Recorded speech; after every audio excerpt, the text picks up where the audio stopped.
Deputetët e VMRO-t PMN vlerësojnë se duke mos pranuar të raportojë Katisa Janeva po e injoron Kushtetutën dhe Kuvendin, sipas LSDM-s këto akuza dëshmojnë panikën e krijuar në partinë e Gruevskit.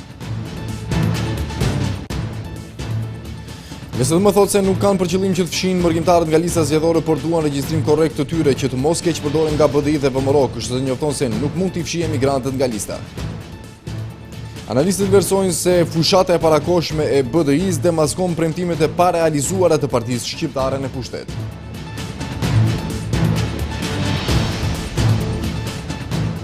Promovimi i projekteve për shtigje të reja për bicikleta në Shkup dëshmon edhe një rast tjetër të diskriminimit të komunave të banuara, kryesisht me shqiptarë.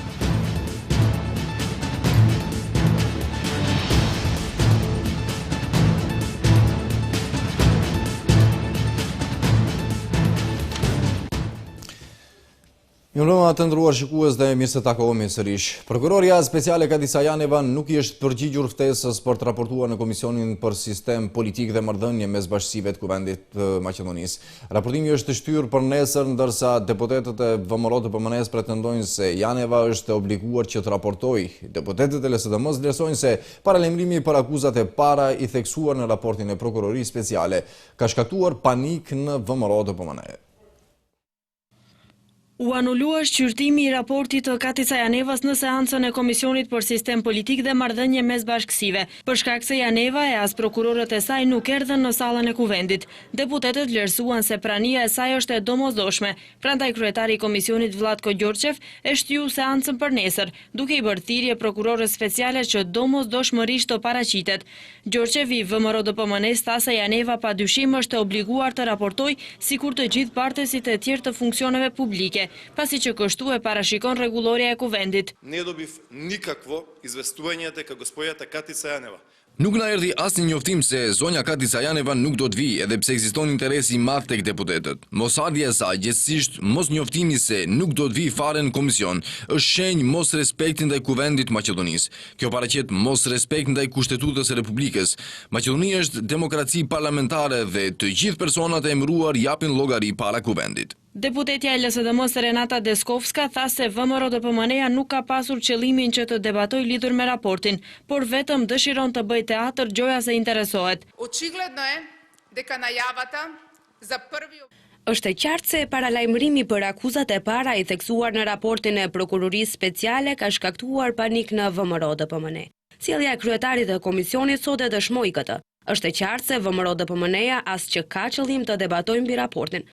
Provë për këtë është praktika e dritanishme e kësaj partie që i shqyrton vetëm raportet e Këshillit të Prokurorëve, e jo edhe të prokurorit publik. Vlatko Gjorçev thiri seancë shqyrtimi për raportin e Prokurorisë Speciale, të cilin e dorëzoi më 15 mars, ndërsa ende nuk ka thirrur seancë për shqyrtimin e raportit të Marko Zvërlevskit, i dorëzuar me 23 qershor të vitit të kaluar. Teksa pritej nisja e seancës shqyrtuese, deputet të shumt kishin treguar interes për të dëgjuar fjalimin e Janevës.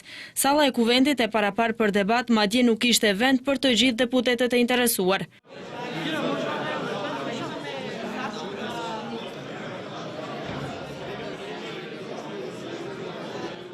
Praktika e njëjtë e prolongimit të mbledhjes për shqyrtim të raportit të Prokurorisë Speciale ndodhi edhe në Këshillin e Prokurorëve. Kreu i këtij trupi, Petar Ranevski, të premten e prolongoi shqyrtimin e raportit për më 23 mars, duke i bërë thirrje Janevës që të paraqitet në mbledhjen e ardhshme. Por nga kabineti i Janevës ishin decid se nuk janë të obliguar të arsyetojnë raportin dhe se gjithçka që kanë për të thënë e kanë shkruar në raport. Pas marrjes së ftesës zyrtare, Janeva megjithatë duhet vendosë nëse do të paraqitet në mbledhjen e ardhshme të Këshillit të Prokurorëve. Kryeprokuroria e Rumanisë, e njohur si gruaja e hekurt, Laura Kontruta Kövesi, është takuar sot në Shkup me prokuroren speciale Katisa Janeva si dhe me prokurorin publik Marko Zvërlevski. Në takim është bërë fjalë për përvojët e prokurorisë rumune pra në luftën kundër korrupsionit dhe mënyrën se si do të mund të shfrytëzohej kjo përvojë në Maqedoni. Prokuroria speciale Katisa Janeva ka realizuar takim me Laura Kodruta Kovesi, prokurore kryesore në Drejtorinë Nacionale për Antikorrupsion në shtetin e Rumanisë. Ndërkaq Kovesi është takuar dhe me prokurorin publik në Maqedoni Marko Zvërlevski. Nga prokuroria publike bëjnë të ditur se qëllimi i vizitës ishte vendosja organizative e prokurorive, pasi sipas tyre është konstatuar se prokuroritë të dyja vendeve kanë ngjashmëri. Në takim është bërë fjalë për vendosjen organizative të prokurorive nga ku edhe u konstatua se kanë ngjashmëri. Vendosjen që e ka Drejtoria Nacionale për Antikorrupsion në sistemin e Rumanisë përshtatet me vendosjen strukturore të prokurorisë themelore për ndjekje të krimit të organizuar dhe korrupsionit në vendin tonë. Ndërkohë edhe nesër që të tretut marrin pjesë në një konferencë në organizimin e Qendrës Maqedonase për Bashkëpunim Ndërkombëtar me temën Lufta efektive kundër korrupsionit të nivelit të lartë, një çështje e personaliteteve ose në sistem.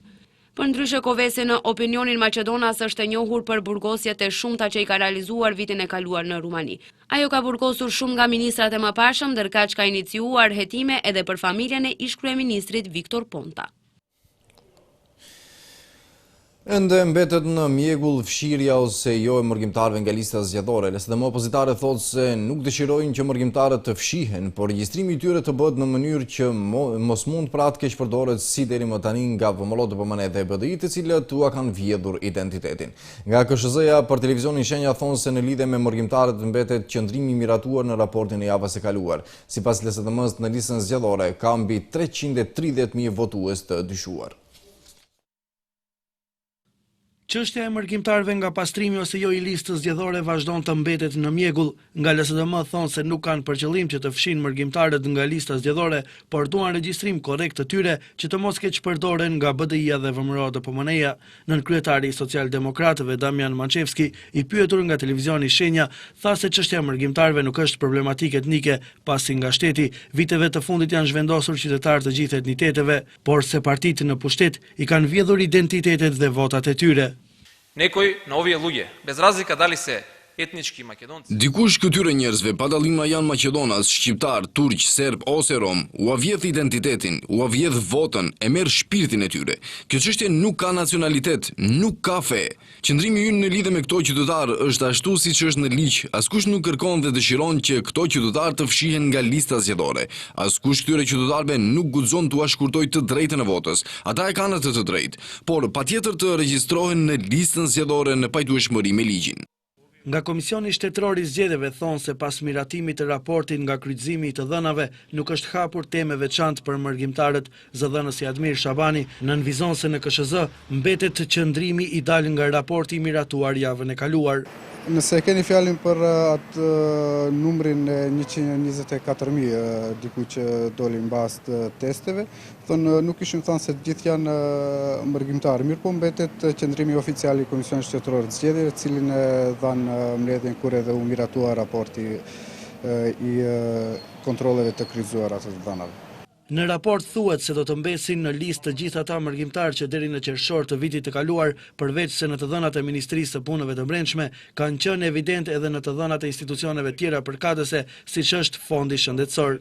LSDM në konferencë për shtyp sot njoftoi se në listën zgjedhore ka 330.588 votues të dyshuar, për të cilët ka akuzuar VMRO-n dhe BDI-n për kriminal që i kanë keq përdorur ato. Sipas tij, KSZ nuk do të bëjë kontrolle në terren për 124.079 votuesit e dyshimt, të cilët janë vetëm në të dhënat e Ministrisë së Punëve të Brendshme dhe që supozohet se jetojnë jashtë vendit. Komisioni Shtetëror i Zgjedhjeve drejt të premten duhet të përfundojë përgatitjet dhe prej të shtunën të fillojë kontrollin në terren.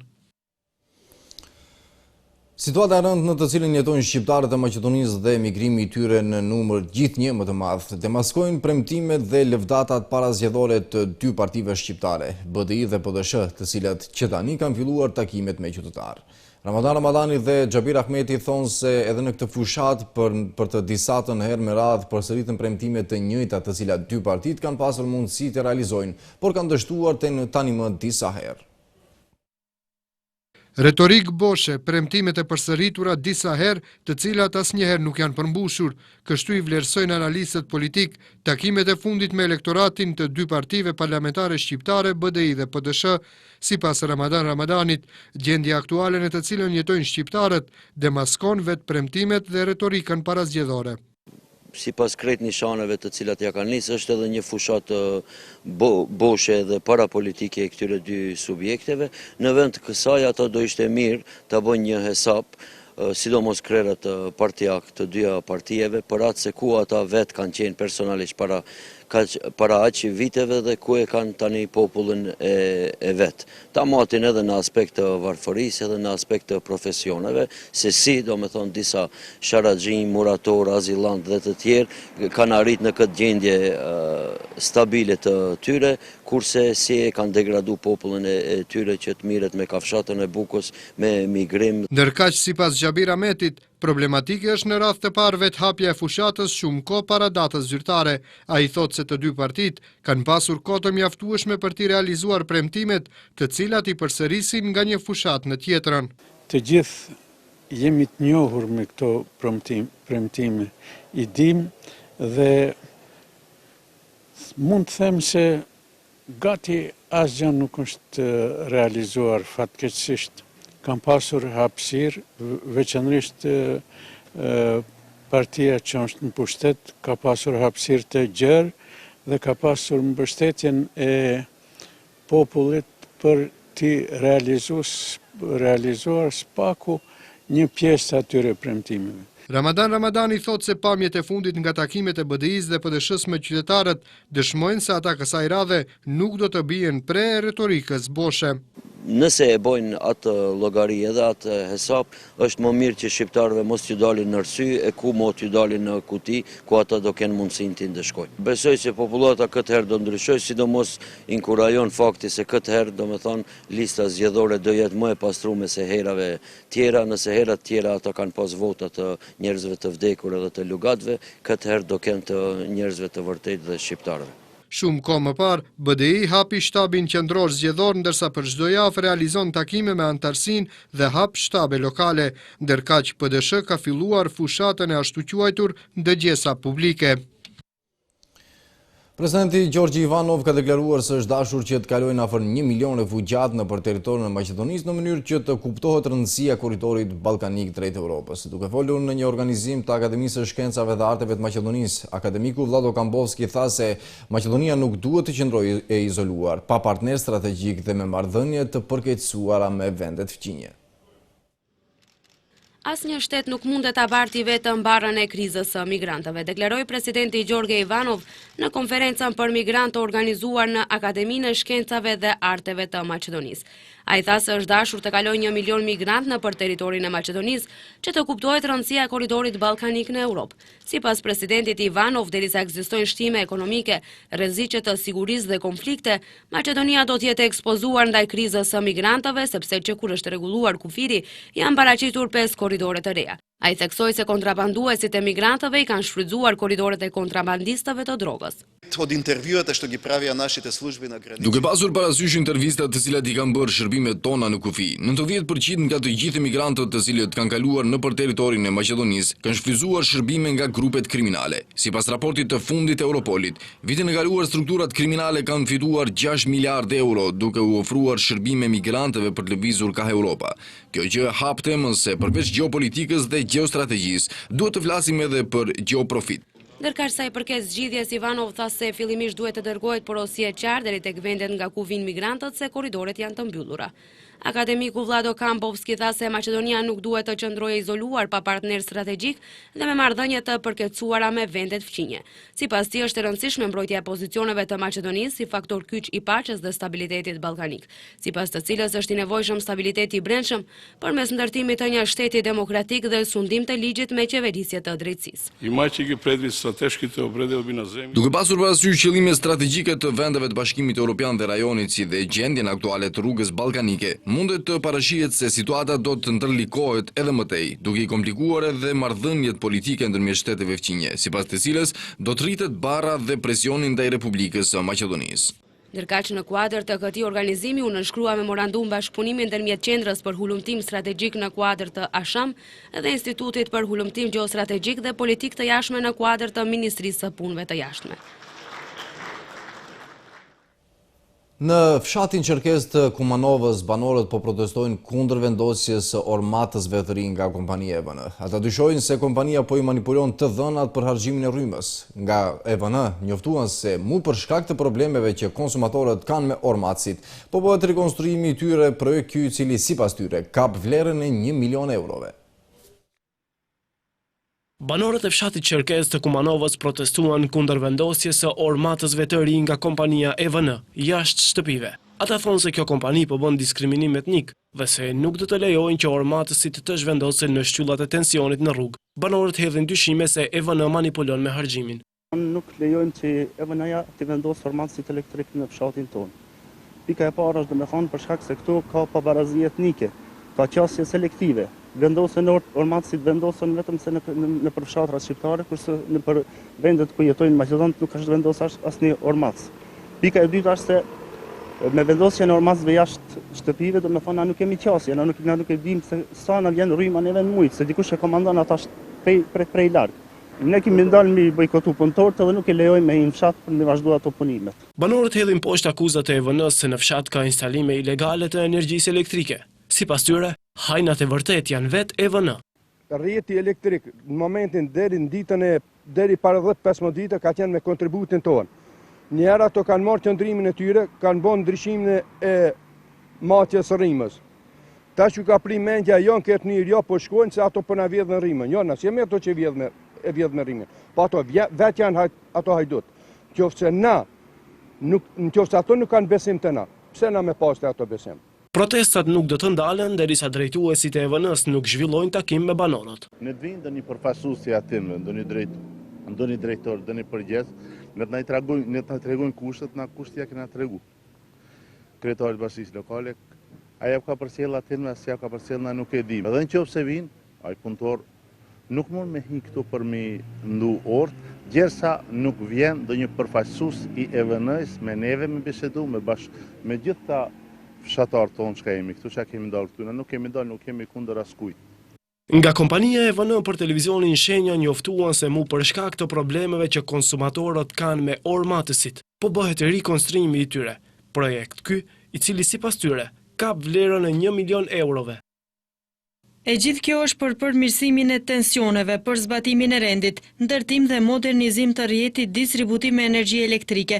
Mu për këto arsye të cilat u cekën më lart, protesta e sotme është për tu habitur dhe nuk e kuptojmë sepse për realizimin e këtij projekti kemi përkrahje edhe nga qeverisja lokale, si dhe nga qytetarët. Nuk bëhet fjalë për ndërprerje ose aksion. Nëse veç më ka ndërprerje, ato janë paraparë sipas dinamikës dhe për zbatimin e projektit për përmirësimin e furnizimit me energji elektrike në fshatin Çerkez. Nga EVN nuk shpjeguan nëse do të zhvillojnë takim me banorët e fshatit Çerkez ose jo. Qyteti i Shkupit sot ka promovuar rrugica të reja dhe të rikonstruara të rrutës 1 si pjesë e projektit Shkupi qyteti bicikletave 2017. Kreu i qytetit të Shkupit tha se do të avancojnë infrastrukturën e bicikletave në Shkup dhe rritjen e sigurisë në trafik. Por, televizioni Shenja ka marrë pamje të rrugëve më të frekuentuara në komunën e Çajirit, ku nuk ka fare shtigje për bicikleta. Kryetari i qytetit të Shkupit Koce Trajanovski ka promovuar sot rrugicat e reja dhe të rikonstruara të rrutës 1 si pjesë e projektit Shkupi qyteti i bicikletave 2017, i cili parasheh avancimin e infrastrukturës së bicikletave në Shkup dhe rritjen e sigurisë në trafik. Trajanovski deklaroi se për ndërtimin e rrugicave të rrutës së parë janë shpenzuar 48 milion denar. Deneska ja promovirame rrutata Eden. Sot në ditën e pranverës i promovojmë rrugicat e reja dhe të rekonstruara të rrutës 1 nga projekti Shkupi qyteti i bicikletave 2017, me të cilët do të avancojmë infrastrukturën e bicikletave në Shkup dhe do të rrisim sigurinë në trafikun e bicikletave. Rrugicat e bicikletave nga ruta 1 kanë mundësuar lidhshmëri mes Gazibabës përmes qendrës së qytetit me Karposhin. Ai po ashtu informoi se punimet në kuadër të këtij projekti do të vazhdojnë edhe në pjesët e tjera të qytetit. Istovremeno da napomenam дека веќе се почна, знаете. Qyteti i Shkupit punon intenzivisht për ndërtimin dhe rekonstruimin e rrugicave nga ruta 2 të projektit Shkupi qyteti i bicikletave 2017, që duhet t'i lidhin aerodromin, qendrën Karposhin me Gjorgje Petrovin. Ndërkohë, televizioni Shenja ju sjell pamje nga gjendja momentale e njërës nga rrugët më të frekuentuara të komunës së Çajirit, në të cilën në ditë kalojnë mjaft qytetarë me bicikleta.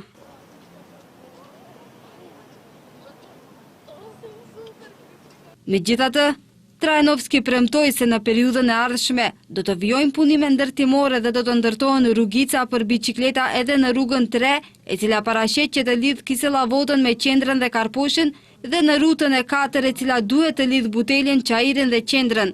Projekti parashihet që të përfundojë në vitin 2017. Unioni i Nxënësve Shqiptar ka shënuar ditën e pranverës duke pastruar parqet në komunën e Çajirit. Aktivistët thonë se kanë marrë këtë iniciativë për të kontribuar sadopak në ruajtjen e ambientit jetësor. Sipas tyre, ky nuk do të jetë aktiviteti i fundit dhe së shpejti do të realizojnë edhe aktivitete tjera. Me pastrimin e parqeve në komunën e Çajirit, Unioni i Nxënësve Shqiptar ka shënuar 21 marsin ditën e pranverës. Nga Unioni theksojnë se në këtë mënyrë ata dëshirojnë të japin mesazhin për ruajtjen e ambientit të pastër jetësor, që mundëson një të ardhme të shëndosht. Në rast se kemi një qëllim të caktuar dhe që duhet ndryshojmë diçka, duhet fillojmë që nga iniciativa që ja bëjmë vetes. Andaj, edhe ne duam të shohim ambientin tonë më të pastër dhe për këtë arsye ne morëm iniciativën që të kontribuojmë sadopak për qytetin tonë. Nëse kemi një ambient të pastër, kemi edhe një ardhmëri të shëndosh, nga që ambienti ndikon shumë në shëndetin e njerëzve.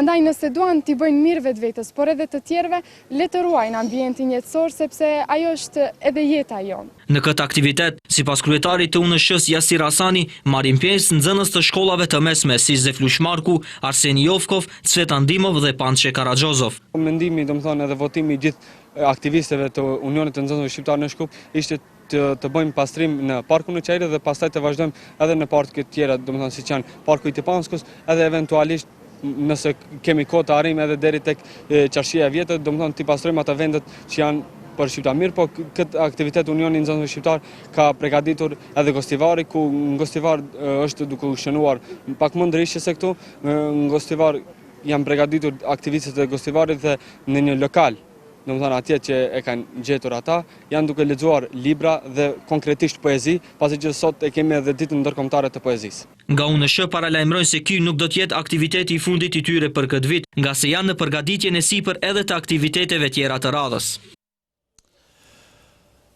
Sot është dita botërore e fëmijëve të sëmurë nga sindromi Down. Prindërit e këtyre fëmijëve me fushatën zgjimi kërkuan përfshirjen e tyre më të madhe në shoqëri me theks të veçantë për mirësimin e kapaciteteve arsimore. Prindërit e fëmijëve të sëmurë nga sindromi Down kërkuan përmirësimin e kapaciteteve arsimore dhe gjithë përfshirje më të madhe në këtyre fëmijëve në shoqëri. Sipas Ançe Tufekqieva, nën e një fëmije me sindromin Down, të gjithë nënat kanë dëshirë të tregojnë fëmijët e tyre para opinionit dhe të krenohen me ta, por fatkeqësisht, sipas saj kjo nuk ndodh tek prindërit të cilët kanë fëmijë me pengesa në zhvillim. Лицата с пречки во развојот се тука меѓу сите нас. Personat me pengesa në zhvillim janë mes neve dhe do të duhet t'i pranojmë. Si një nën me fëmijë me nevoja të veçanta, nuk dëshiroj të ndjeni keqardhje për mua.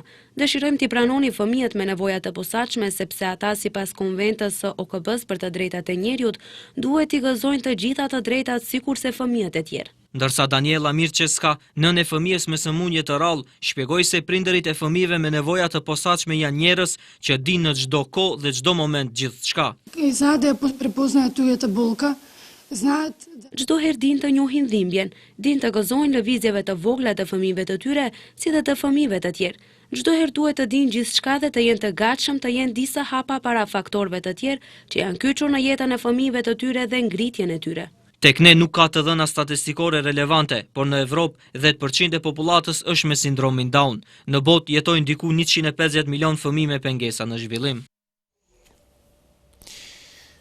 Nga mesnata, çmimi i benzinës do shtrejtohet për 2.5 denar për litër, ndërsa çmimi i dizelit rritet për 1.5 denar. Kështu ka vendosur sot Komisioni Rregullator i Energjetikës. Kësaj me këtë vendim, çmimi i Eurosuper 95 do të jetë 60.50 denar për litër, Eurosuper 98 62.50 denar, ndërsa 1 litër eurodizel do të kushtojë 45 denar.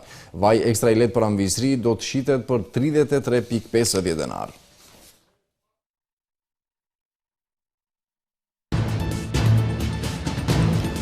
Një sulmues vetrasës ka shpërthyer një bombë në Beograd, nuk ka pasur viktima tjera.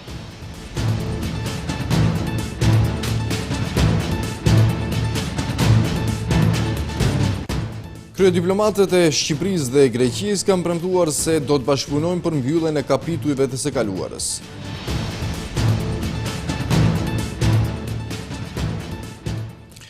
Do të vazhdojmë mëtej me zhvillimet nga rajoni dhe skena ndërkombëtare. Është identifikuar mashkulli i cili ka shpërthyer një bombë dhe ka vrarë veten në ëmbëltoren Petković në qendër Beogradit. Bëhet fjalë për Vladimir M, 57 vjeçar, që më herët është i njohur për policinë si përdorrues droge.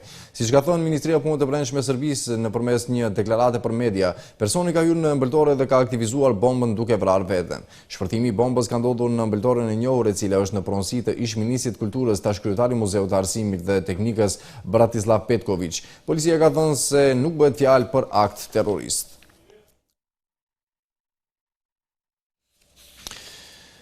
20 vjet nga firmosja e traktatit të miqësisë mes Greqisë dhe Shqipërisë më 21 mars të vitit 1996, ministrat e jashtëm të dyja vendeve janë takuar në Athinë. Ditmir Bushati dhe Nikos Kocias janë shprehur të gatshëm të adresojnë një sër temash dhe problemesh mes dy vendeve për të mbyllur atë që presidenti grek Prokopis Pavlopoulos më herët e quajti mbylljen e kapitullit të së kaluarës në marrëdhëniet mes dy vendeve. Gjatë takimit dy ministra thanë se dy vendet kanë një pakt miqësie për cilin tashmë ka ardhur koha të modernizohet dhe të përshtatet me situatat aktuale. Ministri Bushati përsëriti qëndrimin e Tiranës për adresimin e çështjeve të së kaluarës për t'i dhënë një energji pozitive marrëdhënieve dypalçe.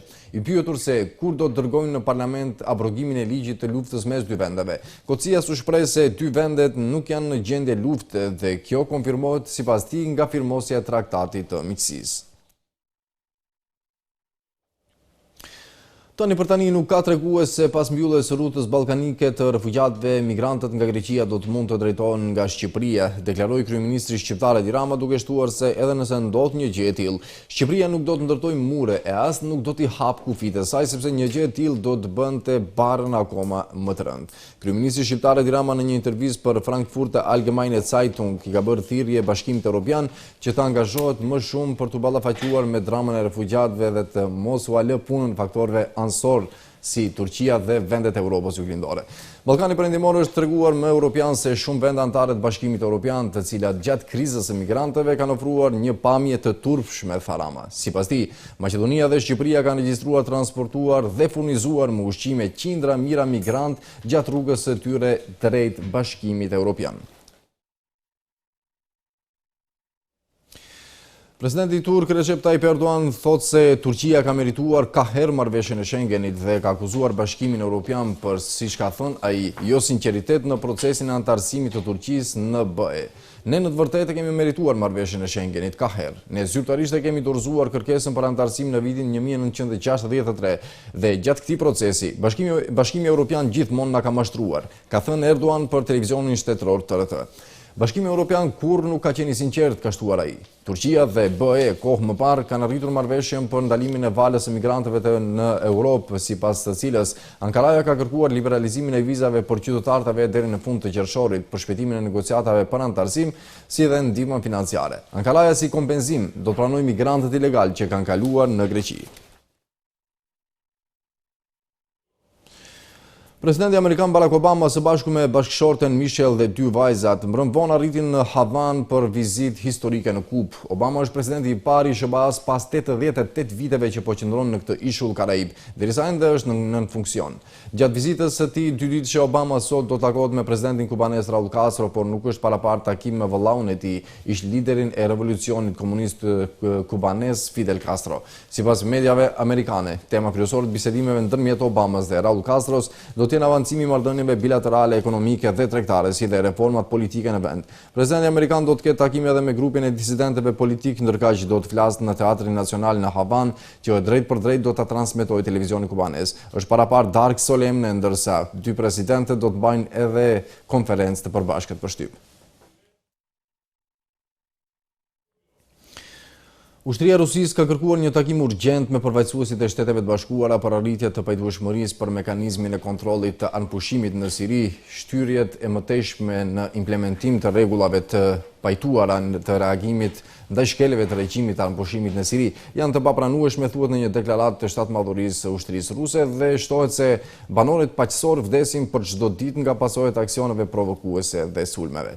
Në deklaratë theksohet se Rusia do të veprojë një anshëm duke filluar prej nesër. nëse nuk do të ketë përgjigje. Ampushimi i siri ka filluar më 27 shkurt dhe kjo ka ndihmuar në mënyrë të rëndësishme në reduktimin e armiqësive. Grupi ekstremist ISIS dhe Fronti Al-Nusra i ndërlidhur me Al-Qaiden janë të përjashtuar nga ampushimi. Javën e kaluar, presidenti i Rusisë Vladimir Putin ka urdhëruar forcat ruse që pjesërisht të tërhiqen nga Siria, por tha se aksioni kundër militantëve të ISIS-it dhe Al-Nusras do të vazhdojë.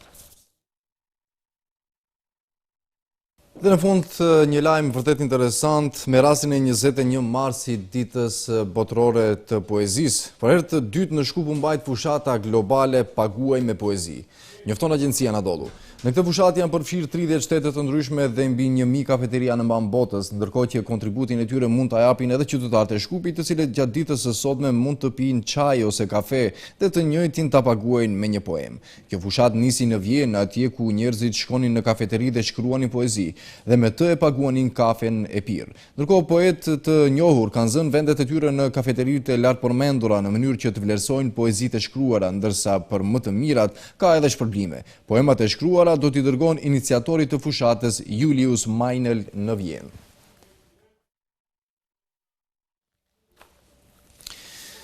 Kjo është e tëra përgatitur për këtë edicion të lajmeve të ndëruar shikues. Neve na mbeti t'ju falenderojmë për momentin dhe t'ju dëshirojmë çaste të këndshme me programin tonë vazhdim. Përpafshim.